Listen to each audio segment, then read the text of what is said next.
Hey everybody, let's discuss the difference between an addendum and an amendment. Stay tuned.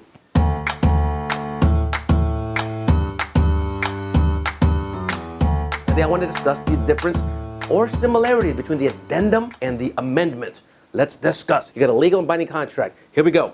You got a legal and binding contract. All stipulations are wrapped around this legal and binding contract, right? The residential purchase agreement. You did it. Hallelujah. It's good. Now, occasionally, this DNA contract, what I call it DNA, this contract, which has been agreed upon with all the stipulations involved, has to change. Or you want to add something to it. All right, so let's make this crystal clear for you. Let me give you a nice, simple example. Let's assume one sunny day, you and a buddy of yours go out to, I don't know, to Subway. You guys want to make a Subway sandwich, right? You go to the restaurant, and you ask the guy behind the counter, hey, Mr. Sandwich Maker, would you mind getting wheat bread?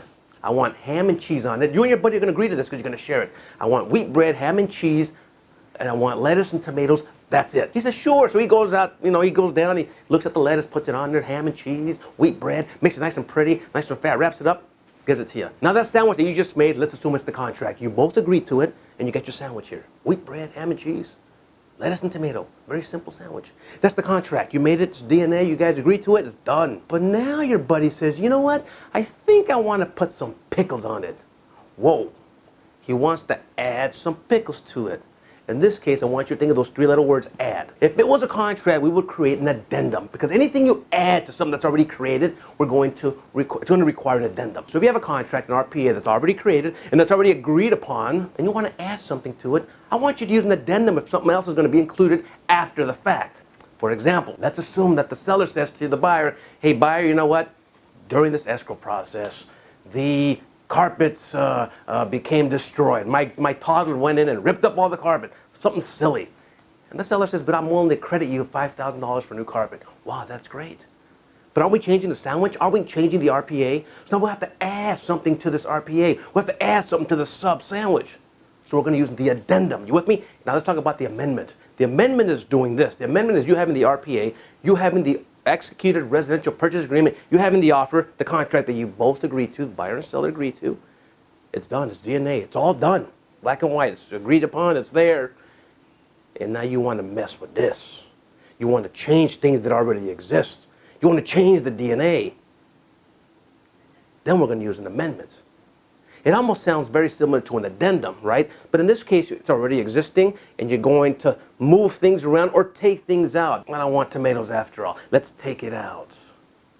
We're going to use an amendment. Anytime you want to add something to something that exists, you're going to use an addendum. Add, ADD, addendum, ADD.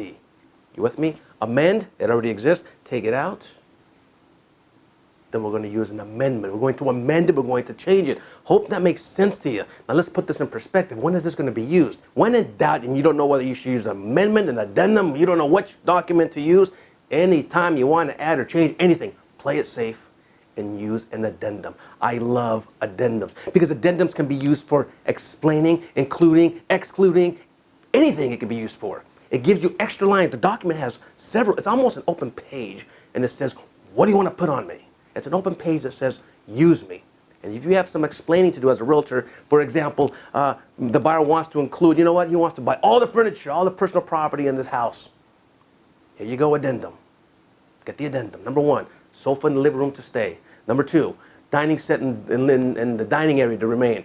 Number three, all bedroom furniture, be specific. The bed, 2 nightstands, rocking chair, and bedroom to remain with property at the end of close of escrow. Addendum, addendum, addendum. Anything that's going to be changed in the contract, addendum, give it to escrow. And what will escrow do? They will place it on an amendment. Escrow prefers everything on amendments, but our way to give them the instruction is to put it on an addendum, right? We give it to escrow, and escrow in turn will place it on the official amendment. You with me? Play it safe. Make it easy for yourself. Any changes, in my opinion, or new inclusions in the contract, use an addendum, give it to escrow once all parties have signed it, and escrow will create, boom, boom, boom, those 4 corners, the new amendment. Hope this helps you out, huh? Hey, by the way, why don't you go out and make yourself a sandwich, get healthy, make sure it's wheat bread, it's a lot healthier, have a great day, enjoy it. See you next week.